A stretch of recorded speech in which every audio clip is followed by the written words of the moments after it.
Ang susunod na programa ay rated PG. Ito ay nangangailangan ng patnubay at gabay ng magulang para sa mga batang manunood.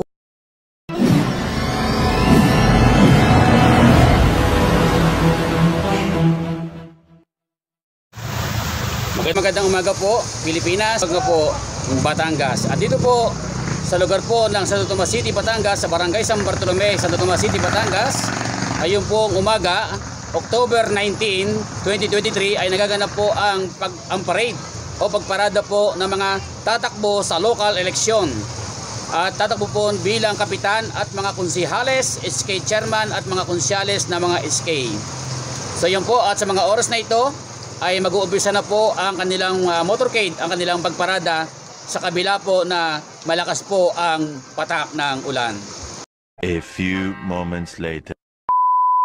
Ito po yung masasaksihan po ninyo at makikita po dito sa Barangay San Bartolome, Santo Tomas City, Batangas, na kasabay po ang patak ng ulan.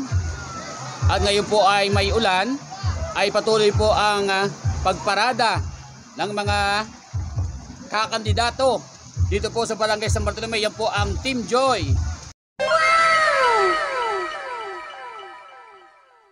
At sila po ay nandyan sa sakyan.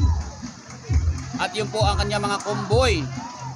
Kahit na pumapatak o ika nga'y umuulan, ay tuloy pa rin ang motorcade, ang parada. At habang sila po ay naghahagis ng mga candy. So yan po.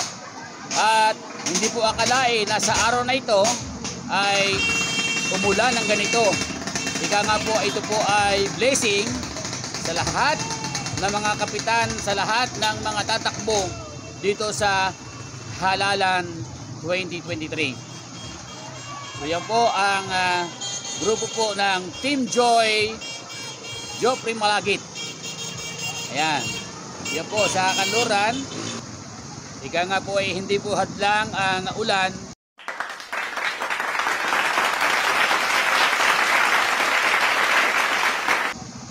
Kapag talagang ito ay gagawin.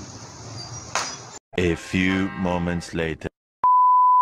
So ayan po, at kanina po ay nasaksihan po ninyo ang pagparada po o yung motorcade ni Joy Malagit, yung Team Joy.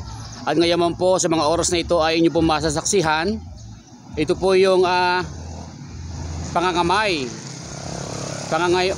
po ng tatakbong kapitan dito po sa Barangay San Bartolome, si Mr. Kapitan Fermin Solis at ang kanyang mga kagawad. Sila po ay nagbabahay-bahay at sila po ay nangangamay. Ito po yung isa rin pong paraan para ikaw po ay makalikom o makakuha po ng boto na ikaw po ay pupuntahan mo ng personal yung mga taong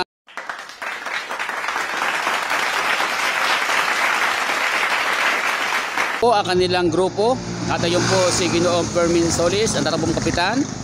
Ayun po si Sir Manny at si Consiala. Ayun, ang mga supporters ni Cap Fermin Solis. Ang Team Puso. Pusong Solis. Yan. Yan, ang ganda oh. Ayan pa, ayan pa. Ayan pa oh. Oh. Ayan. Ayan. Na-request oh, yan. So ayan po ang mga supporters ni Capermin Solis. Yan. So ayan po si Zelex Lekano. Yan po ang pinakamiyos namin. Yan. So yan po yung Team Solis sa mga oras na ito na sila po ay naglalakad. Sila po ay nangangamay. At yung po kanya mga konsihales. So yan po si Kusal Philip at si Kusal Loret Maping. Yan po si Cap Fermin Solis. Yan. Yan po. At sila po ngayon ay nagbabahay-bahay at nangangamay sa mga oras na ito. Ngayon po ay October 19, 2023. Na-start na po ang ika nga po ay ang pangangampanya.